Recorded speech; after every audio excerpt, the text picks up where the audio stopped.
ನಮಸ್ತೆ ಎಲ್ಲರಿಗೂ. ಎಲ್ಲರೂ ಹೇಗಿದ್ದೀರಾ? ನಾನು ಚೆನ್ನಾಗಿದ್ದೀನಿ. ನೀವೆಲ್ಲ ಚೆನ್ನಾಗಿದ್ದೀರಾ ಅಂತ ಭಾವಿಸ್ತಾ, ಚಟ್ನಿ ಅಂದರೆ ಎಲ್ರಿಗೂ ಇಷ್ಟ ಆಗುತ್ತೆ. ಒಬ್ಬೊಬ್ಬರಿಗೆ ತೆಂಗಿನಕಾಯಿ ಹಾಕಿದ್ರೆ ಇಷ್ಟ ಆಗೋದಿಲ್ಲ. ನಾನು ಹಾಗಾಗಿ ಇವತ್ತು ತೆಂಗಿನಕಾಯಿ ಬಳಸ್ತೇನೆ ಚಟ್ನಿ ಮಾಡ್ತಾಯಿದ್ದೀನಿ. ಇಡ್ಲಿಗಂತೂ ಸೂಪರಾಗಿರುತ್ತೆ. ನೀವು ಒಂದ್ಸಲ ಟ್ರೈ ಮಾಡಿ. ಒಂದು ಟೈಮ್ಗೆ ಆರಾಮಾಗಿ ಮಾಡ್ಬೋದು. ತುಂಬಾ ಚೆನ್ನಾಗಿರುತ್ತೆ, ರುಚಿಯಾಗಿರುತ್ತೆ. ನಾನು ಏನೇನು ಹಾಕ್ತೀನಿ ಅಂತ ವೀಡಿಯೋ ಶೇರ್ ಮಾಡ್ತೀನಿ. ಇನ್ನು ಯಾರೆಲ್ಲ ನಿಸರ್ಗ ಕುಕಿಂಗ್ ಚಾನಲ್ನ ಸಬ್ಸ್ಕ್ರೈಬ್ ಮಾಡ್ಕೊಂಡೆ ನೋಡ್ತಾ ಇದ್ದೀರೋ ದಯವಿಟ್ಟು ಸಬ್ಸ್ಕ್ರೈಬ್ ಮಾಡ್ಕೊಂಡು ನೋಡಿ. ಇಷ್ಟವಾದರೆ ಒಂದು ಲೈಕ್ ಮಾಡಿ, ನಿಮ್ಮ ಫ್ಯಾಮಿಲಿ ಫ್ರೆಂಡ್ಸ್ಗೂ ಶೇರ್ ಮಾಡಿ. ನನ್ನ ವೀಡಿಯೋನೆಲ್ಲ ಸ್ಕಿಪ್ ಮಾಡ್ದಂಗೆ ನೋಡಿ. ನಾನು ಅಷ್ಟೇ ಕೇಳ್ಕೊಳ್ಳೋದು, ಬೇರೆ ಏನೂ ಕೇಳ್ಕೊಳ್ಳಲ್ಲ. ನೋಡ್ತಾ ಇದ್ರೇ ಬಾಯಲ್ಲಿ ನೀರು ಬರ್ತಲ್ವ. ನಾನು ಹೇಗೆ ಮಾಡಿದಂಥ ವೀಡಿಯೋ ಶೇರ್ ಮಾಡ್ತೀನಿ ಬನ್ನಿ. ತೆಂಗಿನಕಾಯಿ ಹಾಕ್ದೇ ಮಾಡಿರೋ ಅಂಥ ಚಟ್ನಿ. ಇಲ್ಲೊಂದು ಪ್ಯಾನ್ ತೊಗೊಂಡಿದ್ದೀನಿ. ಪ್ಯಾನ್ಗೆ ಸ್ವಲ್ಪ ಎಣ್ಣೆ ಹಾಕ್ತಾಯಿದ್ದೀನಿ. ಸ್ವಲ್ಪ ಹಾಕಿದ್ರೆ ಸಾಕು. ಹಸಿಮೆಣ್ಸಿಕಾಯಿ ಖಾರಕ್ಕೆ ಎಷ್ಟು ಬೇಕೋ ಅಷ್ಟು ಹಸಿಮೆಣ್ಸಿಕಾಯಿ ಹಾಕಿ ಎಣ್ಣೆಲಿ ಚೆನ್ನಾಗಿ ರೋಸ್ಟ್ ಮಾಡ್ಕೋಬೇಕಾಗುತ್ತೆ. ಸೆಂಟ್ರಲ್ಲಿ ಕಟ್ ಮಾಡಿ ಸೀಡಿ ಹಾಕಿದ್ರೆ ಸಿಡಿಯೋದಿಲ್ಲ. ನಾನು ಹಂಗೆ ಹಾಕ್ತೆ, ಹಾಗೆ ಸಿಡಿತೈತೆ. ಒಂದು 2ರಿಂದ 3 ಎಸಳು ಬೆಳ್ಳುಳ್ಳಿ ಹಾಕಿದ್ದೀನಿ. ಮೇಯ್ನ್ ನಮಗೆ ಇದು ಬೇಕಾಗಿರೋದು ಈರುಳ್ಳಿ. ಒಂದು 3ರಿಂದ 4 ಈರುಳ್ಳಿ ಹಾಕಬೇಕಾಗುತ್ತೆ. ಯಾಕಂದರೆ ನಾವು ತೆಂಗಿನಕಾಯಿ ಏನೂ ಹಾಕ್ತಾ ಇರೋದ್ರಿಂದ ಈರುಳ್ಳಿನೇ ಸ್ವಲ್ಪ ಜಾಸ್ತಿ ಹಾಕಬೇಕಾಗುತ್ತೆ. ಅದಕ್ಕೇ ಖಾರಕ್ಕೆ ಹಸಿಮೆಣ್ಸಿಕಾಯಿನ ಜಾಸ್ತಿ ಹಾಕಿದ್ದೀನಿ ನೋಡಿ. ಚೆನ್ನಾಗಿ ಎಣ್ಣೆಯಲ್ಲಿ ಈರುಳ್ಳಿನ ರೋಸ್ಟ್ ಆಗಂಗೆ ಹುರ್ಕೋಬೇಕು. ಇದಕ್ಕೆ ಕರ್ಬೇವಿನ ಸೊಪ್ಪು ಹಾಕಿದ್ದೀನಿ.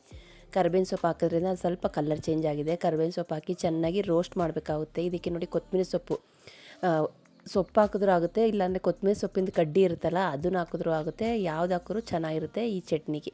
ಇದೆಲ್ಲ ಚೆನ್ನಾಗಿ ರೋಸ್ಟ್ ಆಗ್ತಿದ್ದಂಗೆ ನಾನು ಸ್ಟವ್ನ ಆಫ್ ಮಾಡ್ಕೊಂಡಿದ್ದೀನಿ. ಮಿಕ್ಸಿ ಬಟ್ಲು ತೊಗೊಂಡಿದ್ದೀನಿ. ಇದೆಲ್ಲ ಒಂದ್ಸಲ ಟ್ರೈ ಮಾಡಿ ಫ್ರೆಂಡ್ಸ್, ನಿಮಗೂ ಇಷ್ಟ ಆಗುತ್ತೆ. ತೆಂಗಿನಕಾಯಿ ತಿಂದರೆ ಜೀರ್ಣ ಆಗಲ್ಲ ಅಂತಾರಲ್ಲ, ಅಂಥವ್ರಿಗೆ ಈ ಚಟ್ನಿ ಸೂಪರಾಗಿರುತ್ತೆ. ಇದನ್ನು ನಾನು ಮಿಕ್ಸಿ ಬಟ್ಲಿಗೆ ಹಾಕ್ಕೊಂಡು ನೈಸಿಗೆ ಪೇಸ್ಟ್ ಮಾಡ್ಕೊತೀನಿ. ಇದಕ್ಕಿನ್ನ 2 ಐಟಮ್ ಹಾಕಬೇಕು. ಒಂದು ಬಂದು ಹುಣಸೆ ಹಣ್ಣಿನ ರಸ ಹಾಕ್ತಾಯಿದ್ದೀನಿ. ಬೇಕು ಅಂತ ಅಂದರೆ ಸ್ವಲ್ಪ ಜಾಸ್ತಿ ಹಾಕ್ಕೋಬೋದು. ನಾನು ಕಮ್ಮಿ ಕ್ವಾಂಟಿಟಿಲಿ ಮಾಡ್ತಾ ಇರೋದ್ರಿಂದ 1ರಿಂದ 2 ಸ್ಪೂನಷ್ಟು ಹುಣಸೆ ಹುಳಿ ಹಾಕ್ಕೊಂಡಿದ್ದೀನಿ.